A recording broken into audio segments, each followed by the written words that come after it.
కడప జిల్లాలో గంజాయి ముఠా పట్టుబడింది. మత్తు టాబ్లెట్లను విక్రయిస్తున్న 9 మందిని పోలీసులు అరెస్ట్ చేశారు. వారి వద్ద నుంచి 1,15,000 విలువైన గంజాయి, 96,000 విలువైన మత్తు టాబ్లెట్లను స్వాధీనం చేసుకున్నట్లు ఎస్పీ విశ్వనాథన్ తెలిపారు. మత్తు పదార్థాలు అమ్ముతున్న వారిపై ప్రత్యేక నిఘా ఉంచామని, అందులో భాగంగానే ముఠాగా ఏర్పడిన దుండగులను గుర్తించి పట్టుకున్నామని చెప్పారు.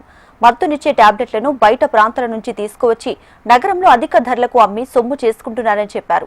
మెడికల్ షాపులో ఎటువంటి ప్రిస్క్రిప్షన్లు లేకుండా మందులు ఎవరికి ఇవ్వొద్దని ఆదేశాలు ఇచ్చామని వెల్లడించారు.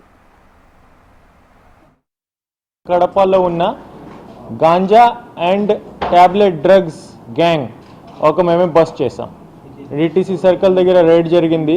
దీంట్లో ప్రాపర్ ప్లాన్ చేసేవాడు, ట్రాన్స్పోర్ట్ చేసేవాడు, ఒక గ్యాంగ్ మెంబర్స్ మేమంతా అరెస్ట్ చేయడం జరిగింది. దీంట్లో మీకు డీటెయిల్స్ ఇవ్వాల్సిందే. టోటల్ 23.58 కేజీస్ 23.5 కేజీస్ గాంజా వీల్ నుంచి సీజ్ చేయడం జరిగింది. అట్లాగే 1620 టెపెంటడాల్ టాబ్లెట్స్. ఈ టెపెంటడాల్ టాబ్లెట్స్ మీరు స్టడీ చేస్తే it's pain killer psychotic substance. దీంట్లో ఏమవుతుంది, ఇట్స్ హైలీ అడిక్టివ్. ఒకసారి ఎవరు కన్జ్యూమ్ చేస్తే 4 అవర్స్ 5 అవర్స్ ఆ వ్యక్తి ఆ ట్రాన్స్ స్టేట్లో ఉంటాడు. కాబట్టి హైలీ అడిక్టివ్ ఉన్న ఈ సబ్స్టెన్స్ అంతా వీళ్ళు వ్యాపారం చేస్తున్నారు.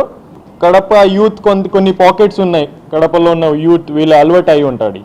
ఎలా చేస్తారంటే ఈ సలైన్ వాటర్లో పెట్టి కొంచెం ఇంజెక్ట్ కూడా చేస్తున్నారు. ఈ ట్యాబ్లెట్ క్రష్ చేసి సలైన్ వాటర్లో పెట్టి 1 ట్యాబ్లెట్ 2-3 మెంబర్స్ షేర్ చేయడం అట్లా కూడా మన నోటీస్లో వచ్చింది.